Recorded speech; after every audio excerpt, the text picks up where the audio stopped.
Okay, so imagine 1 pound of your own fatty flesh. So if you burn that amount of flesh, that sounds kind of, weird. But if you were to convert that into energy, you would get about 3,500 calories, which is quite a lot of energy. That's me talking with Dr. Carson Chow, an MIT-trained physicist and mathematician, and he's explaining to me why we should care how much energy fat has.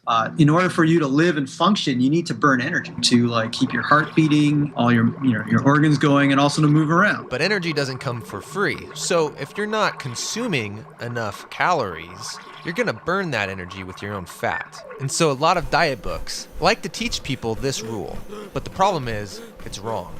And here's why. So let's say I eat 500 calories less a day. So after 1 week, it would be 3,500 calories and I would lose a pound, right? Because I'd have to burn it. Yeah, and if I stayed on this diet for a year, I would burn through 52 pounds. Be great. If you keep taking this thing, well, after 2 years, I'd lose 104, and after 10 years, I'd lose 500 pounds, So obviously, at some point, this rule is going to break down. It will actually break down before you get to a year. So to understand the real math behind losing weight, Dr. Chow wanted me to imagine a leaky bucket. You have some water in the bucket, and that's the amount of body fat or tissue in your body. And the leak represents the rate at which you're burning energy. In reality, what you're doing is you're adding water at the top. That's like eating food. And when you're in steady state, the amount of water you add at the top exactly balances the amount of water you lose at the bottom. If you're pouring in more water than it's leaking, then you're going to gain weight. Now, if you think about the physics of a leaky bucket, the more water that you pour into the bucket, the faster it's going to leak. So your leak rate scales with how big you are.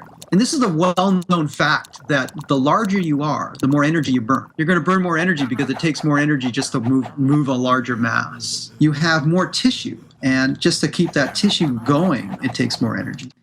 Congratulations, you have a new steady state. But let's say you don't want to stay this large person that you've become. Well, the opposite is true as well. You could pour in a lot less water than you're leaking, but as you start to lose weight, you start to get smaller and you burn less energy. You start to metabolically adapt to your new diet. And so you're never going to lose weight at one constant rate. It's always going to curve from one steady state down to another, which means when you go on a diet, the 3,500 calorie rule is the wrong rule. There's a new rule. Wait for it.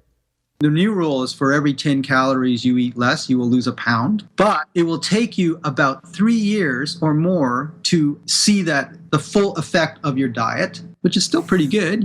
All you have to do is eat 100 calories less, you lose 10 pounds. That's like a can of Coke. So you should expect the diet to be extremely slow.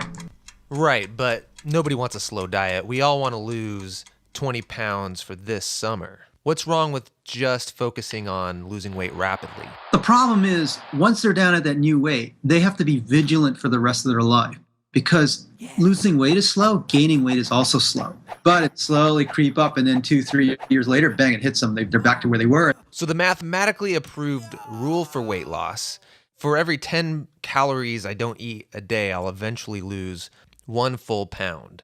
Which means changing your steady state is a marathon and not a sprint.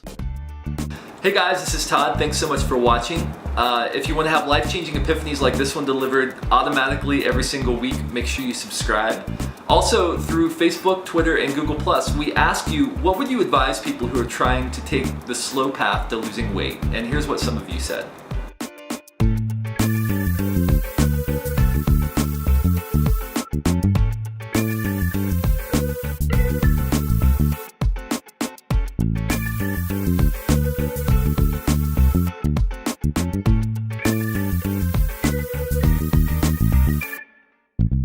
If you have any additional thoughts or comments, make sure you leave them in the comment section below.